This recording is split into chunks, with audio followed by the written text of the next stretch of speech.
What's up, YouTube? Deadpool2323 sitting here doing another contest. It's the last night of the contest, actually. I'm getting in on this one a little late, and it's getting kind of late at night for me, so I'm gonna get through this one kind of quick. So this is Comic Addict's 50 subscriber. I think he's well over 100 subscribers at this point. It ends tomorrow. Must be subbed. I am. Must be 18. I am. So he wants 10 covers you like by 10 different artists. Man, I've done so many different books with different artists right now. I just, looking at my list, I just went with some different stuff. I'm not gonna, I'm not gonna lie to you. I just went with some different stuff here. Stuff that I do like. I mean, I like every one of these covers a lot. Um, and looking at this, and I didn't put in a Steranko, who is my favorite artist. But all the Steranko covers that I have, I've shown a million times. So I was like, well, let me wait till I get some new Steranko stuff before I start throwing that in. Which, I'm gonna be on the hunt for some of that stuff. But I'm gonna get into the 10 different comics by 10 different artists. All right, first up, Greg Land's Thunderbolts. Thunderbolts number 21, Greg Land cover. Awesome. I love this cover. I pretty much love every cover in that run. I'm not sure if Greg Land did them all, but man, I love that cover. Ghost Rider chained up on a cross with Agent Venom in front of him. How can you not like that cover? And I don't know what's wrapping them up. I never read the book. I literally bought the entire run because number one, Deadpool's in it, and I gotta have everything Deadpool. But also, man, I just fell in love with the covers, you know. And I'll tell you what, when I was just starting to get back into buying comics, I came across one of the covers with that had Deadpool on it in a dollar bin. I was like, what is this? And then I was talking to my neighbor about it, and he got into it, and he bought the whole run, through eBay, actually. I actually picked up all of mine in comic shops. I didn't pick up a single book out of this run in eBay, but anyways, Greg Land, Thunderbolts number 21.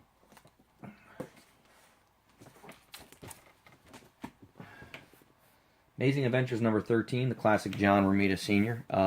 Everybody knows him from Spider-Man, but he did a lot of stuff with Marvel, and I love the Amazing Adventures Beast covers. I only have a few. This is the nicest condition one I have, so that's why I threw this one in there. I want to get number 11 eventually. I'm actually hunting that, which is part of another question later. But yeah, John Romita Sr., Amazing Adventures number 13. Inhumans number 3, the great Jay Lee, man. I don't think I have a lot of Jay Lee. This is from the Marvel Knights. I love this Inhumans run, the cover art. I haven't read it yet. A lot of the books I haven't read. But I do believe in reading just about everything I own. The keys that are worth a lot of money, I try not to read, or I try to find a reader's copy. That's why I have two New Mutants 98. I have one that is like a 7.5. I'll read that one. And then I have the 9.0, which I have slabbed. Which I obviously wasn't going to read that one. But anyways, this is Jay Lee's Inhumans number 3. I love Black Bolt in that cover, man. The great Dave Cockrum, X-Men number 100. This is one of my favorite X-Men covers, to be honest with you. This is the old team versus the new team. I love how it's the lineup. In my mind, I just got a Mortal Kombat picture of Professor X standing there in the middle going, ready, fight! Just cool. Just cool. And, a lot of people really liked Cyclops. At times, I found him to be such a whiny character. So, in this cover, it looks like Klaus is about to knock his lights out. So, that's kind of cool, too. He was, probably one of the greatest X-Men. And at times, I really liked him. But at times, I couldn't stand him. I like both teams. I think I like the new team more than I like the old team. But the X-Men are my thing, You can't have one without the other, in my opinion. Yep. Dave Cockrum. A little name off the beaten path here. Werner Roth, X-Men number 28.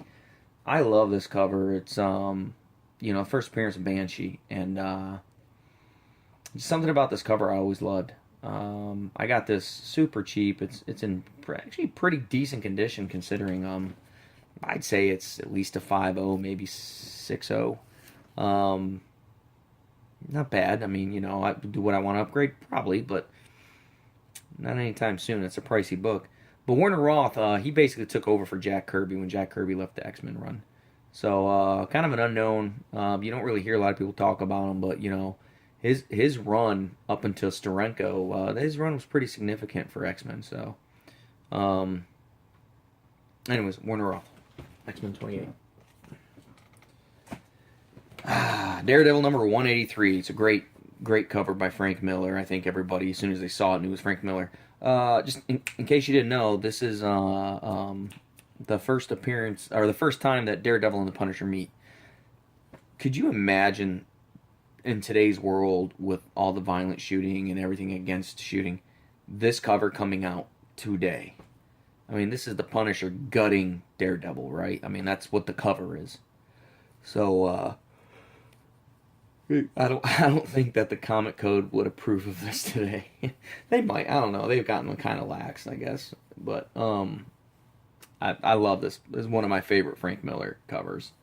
And to be honest with you, I haven't seen it on Facebook, or on YouTube. I mean, or Facebook for that matter. But so I figured I'd show this one. I had to have a Frank Miller cover in there. This is kind of an artist I hadn't heard a lot about, and it was a cover that I absolutely love. It's Weapon X First Class number 2 by the covers by Michael Ryan. I haven't read the storyline. I did recently pick up number 1 and number 3. I believe all 3 are by Michael Ryan. I don't know if all the artwork inside's Michael Ryan, and I don't know if he had anything to do with the story. Probably not, since I don't see his name on the cover. But I do know that 1 and 2, the cover art was by Ryan. I don't know about 3. But I think it's a really detailed, one of the better Deadpool covers that I've seen. Yeah, pretty cool cover. I hunted the 2 in this book for a long time. Alright. Here's another classic cover. X-Men, The Uncanny X-Men, number 251. So this has 2 artists. The inks were done by Dan Green, and the pencils were done by Mark Silvestri. I think we've all heard of Mark Silvestri. Dan Green actually was new to me. I hadn't heard that name before. And I don't pledge to be this great artist, wealth of knowledge person. But the book's not in bad condition. I think I paid $1 for it, so on a back issue sale, so I really wasn't, But I don't know. It's one of the classic covers to me in the X-Men 200s run. I kind of break the X-Men down by hundreds. You get above 300, and I don't really know much about them because I didn't really read those or search those out yet. I've only gotten up to 350. I haven't gone really. I've got a few past that, but I haven't really searched them yet because I'm concentrating on getting the back stuff, the stuff that's going to cost me a lot of money, and then once I have the stuff that's worth a lot of money done, I'll work on the stuff forward. But so I break it down the pre-100s, actually pre-issue 94 really, and then basically 94 to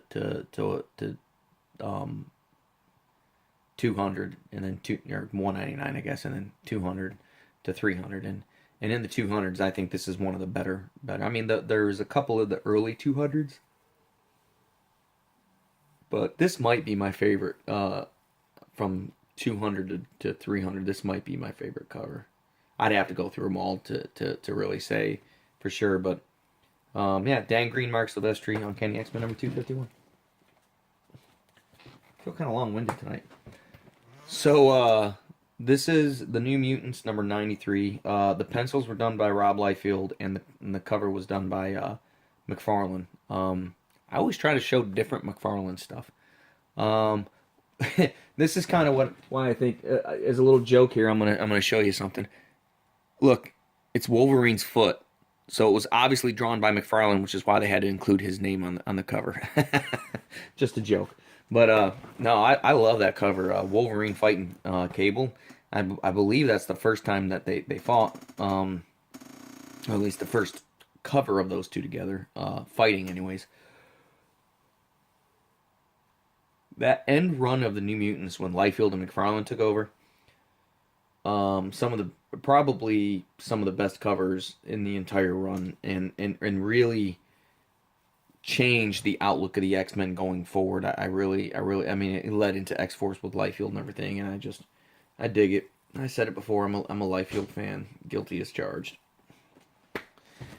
And the last book here is All-Star Batman #1. This is the Jock variant. I'm not a DC collector. You guys know that if you watch my stuff. But and I want to be very clear about this because I say that a lot. I have nothing against DC at all. I might make fun of it from time to time, but man, if DC's your thing, I want to watch you do a video on it because you're enthusiastic about it, and being enthusiastic in your videos is what makes your videos good. And I learn a lot, when I'm out scouting for books. If I, come across a good copy of, something cheap that I can flip, then, it's important for me to know that stuff. But this Jock, I'm thinking about collecting his stuff because I think this is phenomenal. I simply bought it because I thought it was a phenomenal cover. And I'm thinking about going back and buying every one of his variants in this All-Star Batman run. I think I can probably still pick most of them up for cover price. I think #6 is getting a little pricey. I don't know why. Again, I don't read DC. I do get some DC. You'll see some DC stuff from time to time, but I'm not really big into it. So that's the 10 covers. The next thing was 3 things I'm reading right now. Uncanny X-Men, Greg Land's. I've bought every one of them fresh off the shelf, and I've been reading this since it came out. After the IVX thing, I just read the recent one, actually the latest one that came out this week. I read today. I don't know if this series is going to continue, to be honest with you, but if it does, I'll read it. But if it changes, I'll read what comes out next. One of the better series out right now, Spider-Man and Deadpool. And I picked that up. That's the first print I picked up right off the shelf. This series has actually been pretty good. It's kind of a little corny and hokey in some spots, but for the most part, it's been a pretty good series. It hasn't been the typical Deadpool where they make him into a complete idiot. He's actually, he's still an idiot, but he's not a complete idiot. Like he is in some of the other stuff. And then, as you can tell, I read current stuff. Old Man Logan is the best. I look forward to this coming out. I don't know if it's coming out every 2 weeks or every month now. I don't care because it can't come out quick enough for me. The storyline's fantastic. I was a big Wolverine fan as a kid, and this storyline is fantastic. And I love that cover. I don't know how well you can see that because it's kind of dark. Let me see. Is that better? I'm going to bring it a little closer.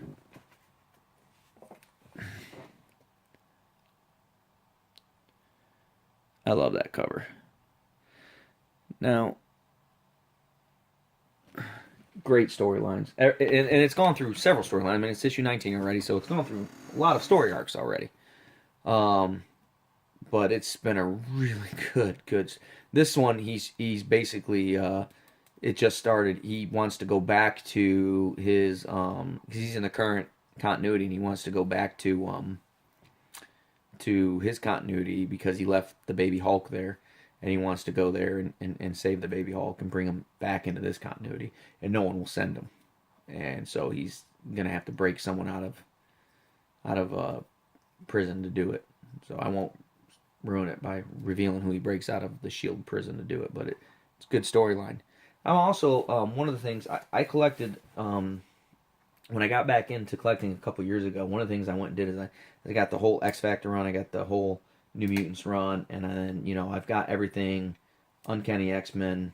When I got everything from issue 140 up to 300. I started reading at issue number 140. I started reading, and then when I caught up to where the New Mutants started, I started reading the New Mutants and X-Men, and now I've caught up to X Factor, and I've got all of the Wolverine, and once I catch up, and all of Excalibur, and once I catch up to those, I'll read those. So I am going through and reading all them. I never read all those series. I know I could probably pick up a trade paperback and read some of them, but I don't want to do that. I got the comics. I want to read them. Um, the ones that are real pricey, I may have to, find reader copies of those. But for the most part, I'm pretty happy with reading them. It's good. I read a lot. And that's just I read pretty much everything Deadpool that comes out, everything X-Men that comes out. I read The Walking Dead. I'm reading Seven to Eternity. Yeah, that's more than three, so I'm gonna move on. Um, what I'm looking to purchase. Uh, anything I don't already have that's a key issue in Marvel. That's pretty significant. Seven to Eternity first print, but I'm not. The prices have gotten so ridiculous. It's hard for me to pay that money for a book that's been out 4 months. you know, it's just like I really don't know if I want to pay that much for a book I could have picked up for $5 4 months ago. Um, Walking Dead. I'm trying to. I started buying The Walking Dead around issue 140. Um, so I'm trying to pick up. I have most of the issues over 100. I'm probably missing about 10 issues over number 100. So I'm looking for pretty much issue number 100 and back. Love the Walking Dead run. I've read them all. I've got the compendium, so I've read them all. Um, what else am I looking at? Old keys, man. Old Spider-Man keys. Old Hero to Hire. I'm looking to finish that run. Um, that's pretty much it. I mean, I've got probably 1,000 books I want to buy. And someday I'll probably offload the majority of my comics that aren't worth money and just keep the money ones. Right now I'm enjoying the runs and reading about them, but someday I'll offload everything that's not keys. Um, and I don't know how far this collecting train's gonna take me, but I've always been a collector, so I'll just continue to collect. So I think I have to shout out someone under 50. The guy I've been shouting out a lot has been Strange X Blade. Really dig his stuff, man. He's enthusiastic about his stuff. Um, so if you get a chance, check out Strange X Blade. He's got some good stuff. He's just starting. Last I checked, he was in the 20s, I think, in subs. When I first started watching him, I think I was his 8th subscriber. So pretty cool. QB Comic Addict, man, I love your stuff. You got that nice sultry voice, as Gizmote put it. Uh, uh, Next to Samuel, or not Samuel Jackson. Samuel Jackson. No, I wasn't. Morgan Freeman. Next to Morgan Freeman. You might be the best guy at narrating. So, keep it up, man. Keep putting up. Congratulations on 50, now 100. You'll probably be at 200 before tomorrow. And I'm gonna get this uploaded, and happy hunting, guys.